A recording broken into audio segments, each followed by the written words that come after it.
Patas arriba. La escuela del mundo al revés, por Eduardo Galeano, parte 2.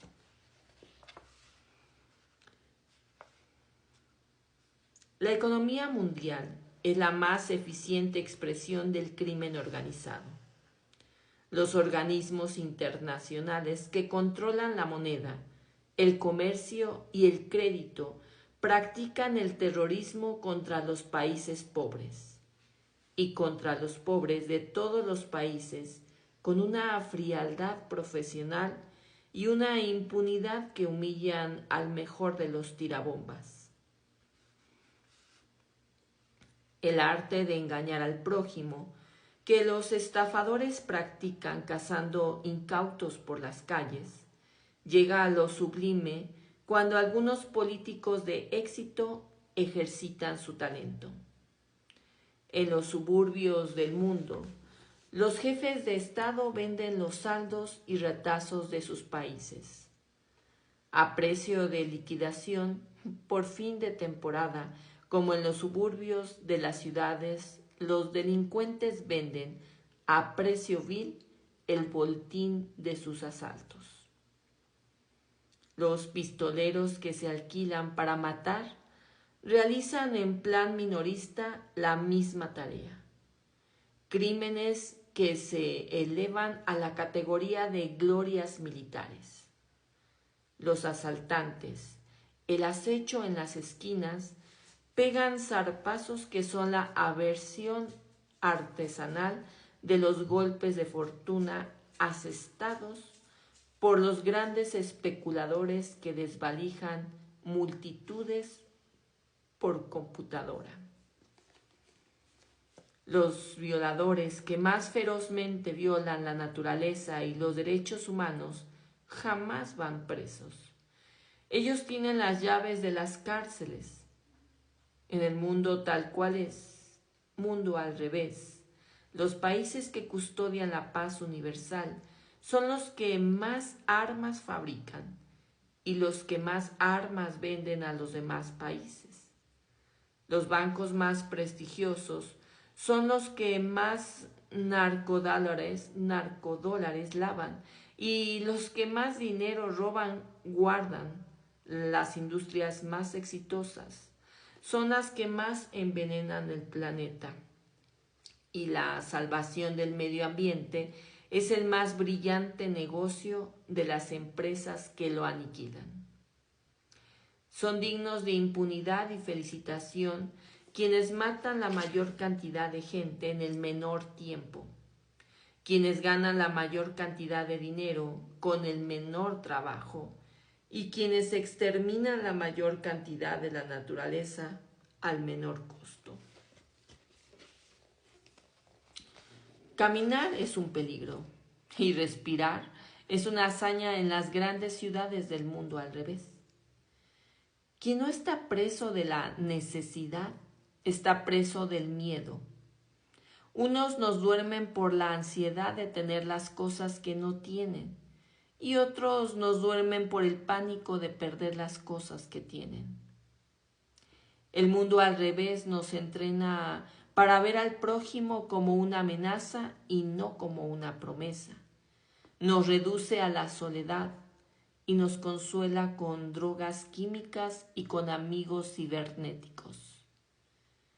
Estamos condenados a morirnos de hambre, a morirnos de miedo, a morirnos de aburrimiento. Si es que alguna bala perdida no nos abrevia la existencia. ¿Será esta libertad, la libertad de elegir entre esas desdichas amenazadas, nuestra única libertad posible? El mundo al revés nos enseña a padecer la realidad en lugar de cambiarla, a olvidar el pasado en lugar de escucharlo y a aceptar el futuro en lugar de imaginarlo. Así practica el crimen y así lo recomienda. En su escuela del crimen, son obligatorias las clases de impotencia, amnesia y resignación. Pero está visto que no hay desgracia sin gracia. ni cara que no tenga su contracara, ni desaliento que no busque su aliento, ni tampoco hay escuela que no encuentre su contraescuela. Los alumnos. Día tras día se niega a los niños el derecho a ser niños. Los hechos que se burlan de ese derecho imparten sus enseñanzas en la vida cotidiana. El mundo trata a los niños ricos como si fueran dinero, para que se acostumbren a actuar como el dinero actúa. El mundo trata a los niños pobres como si fueran basura, para que se conviertan en basura.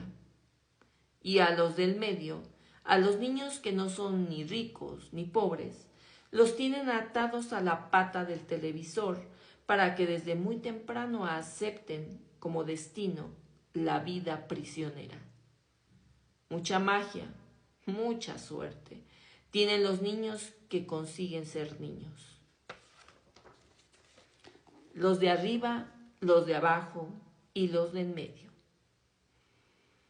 En el océano del desamparo se alzan las islas del privilegio. Son lujosos campos de concentración donde los poderosos solo encuentran con los poderosos y jamás pueden olvidar ni por un ratito que son poderosos. En algunas de las grandes ciudades latinoamericanas, los secuestros se han hecho costumbre y los niños ricos crecen encerrados dentro de la burbuja del miedo. Habitan mansiones amuralladas, grandes casas o grupos de casas rodeadas de cercos electrificados y de guardias armados. Y están día y noche vigilados por los guardaespaldas y por las cámaras de circuito cerrado de seguridad. Los niños ricos viajan como el dinero en autos blindados. No conocen más que de vista su ciudad. Descubren el subterráneo en París o en Nueva York, pero jamás lo usan en San Pablo o en la capital de México. Ellos no viven en la ciudad donde viven. Tienen prohibido ese vasto infierno que acecha su minúsculo cielo privado. Más allá de las fronteras se extiende una región del terror, donde la gente es muy fea, sucia y envidiosa. En plena era de la globalización, los niños ya no pertenecen a ningún lugar, pero los que menos lugar tienen son los que más cosas tienen. Ellos crecen sin raíces, despojados de identidad cultural y sin más sentido social que la certeza de que la realidad es un peligro. Su patria está en las marcas de prestigio universal que distinguen sus ropas y todo lo que usan. Y su lenguaje es el lenguaje de los códigos electrónicos internacionales. En las ciudades más diversas y en los más distantes lugares del mundo, los hijos del privilegio se parecen entre sí, en sus costumbres y en sus tendencias. Acotación 1. Mundo infantil. Hay que tener mucho cuidado al cruzar la calle, explicaba el educador colombiano Gustavo Vilches a un grupo de niños. Aunque haya luz verde, nunca vayan a cruzar sin mirar a un lado y después al otro. Y Vilches contó a los niños que una vez un automóvil lo había atropellado y lo había dejado tumbado en medio de la calle. Evocado a aquel desastre que casi le costó la vida, Vilches frunció la cara, pero los niños preguntaron: ¿de qué marca era el auto? ¿Tenía aire acondicionado? ¿Y el techo solar eléctrico? ¿Tenía faros antiniebla? ¿De cuántos cilindros era el motor?